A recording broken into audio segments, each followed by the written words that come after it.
नमस्कार। प्रादेशिक समाचार के साथ मैं मनोज कुमार शर्मा।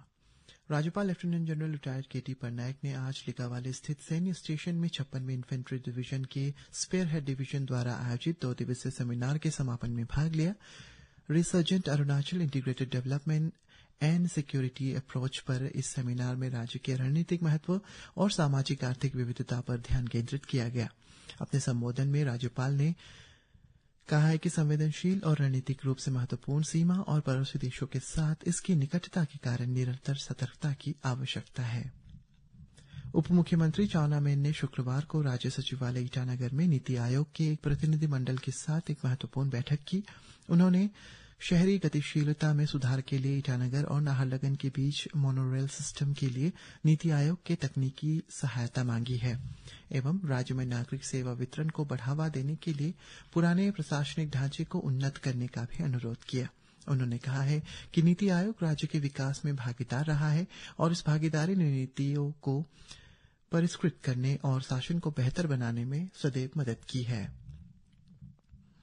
आज विश्व जल दिवस है। इसका उद्देश्य वर्ष 2030 तक सभी के लिए पानी और स्वच्छता सुनिश्चित करना है। इस वर्ष का विषय है ग्लेशियर संरक्षण। विश्व जल दिवस के उपलक्ष्य में youth mission for clean river द्वारा एब्रोलो मेमोरियल मल्टीपर्पज सोसाइटी के साथ Itanagar smart city development corporation limited के सहयोग से आज नदी सफाई अभियान और सेव रिवर सेफ लाइफ के थीम पर प्ले कार्ड बनाने की प्रतियोगिता का आयोजन किया गया। विश्व जल दिवस के उपलक्ष्य में आज सिगार मिलिट्री स्टेशन द्वारा जल संरक्षण के महत्वपूर्ण जागरूकता को बढ़ावा देने के उद्देश्य से एक समारोह का आयोजन किया गया। कार्यक्रम में ईस्ट सियांग के मबो प्राइमरी स्कूल के छात्रों के साथ ही उनके माता पिता ने भी भाग लिया। अंत में सैनिकों और छात्रों द्वारा safe water secure the future पर शपथ भी लिया गया।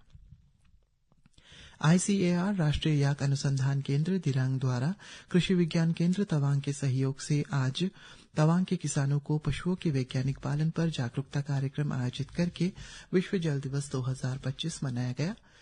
लेम्बरादोंग क्षेत्र में आयोजित इस कार्यक्रम में विभिन्न गांवों के 100 से अधिक पशुपालकों ने भाग लिया। अरुणाचल प्रदेश पुलिस ने शुक्रवार को यौन अपराधों से बच्चों के संरक्षण अधिनियम के तहत एक मामले में एक असिस्टेंट इंजीनियर को गिरफ्तार किया है।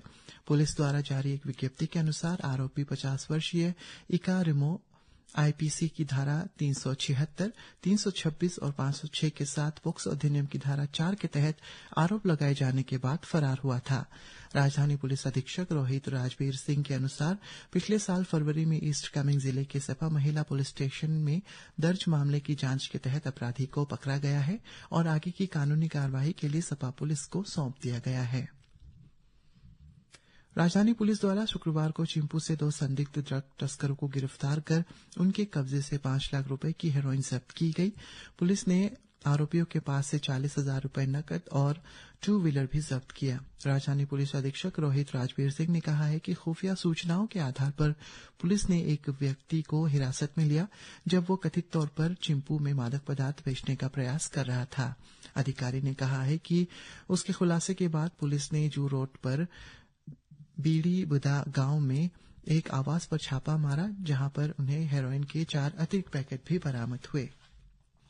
शुक्रवार को पाके केसांग जिले के सेजोसा सब डिवीजन के जोली गोलोसो क्षेत्र में सेजोसा पुलिस के एक टीम द्वारा चलाए गए ILP चेकिंग अभियान के दौरान कुल 43 लोगों को बिना ILP के पकड़ा गया है।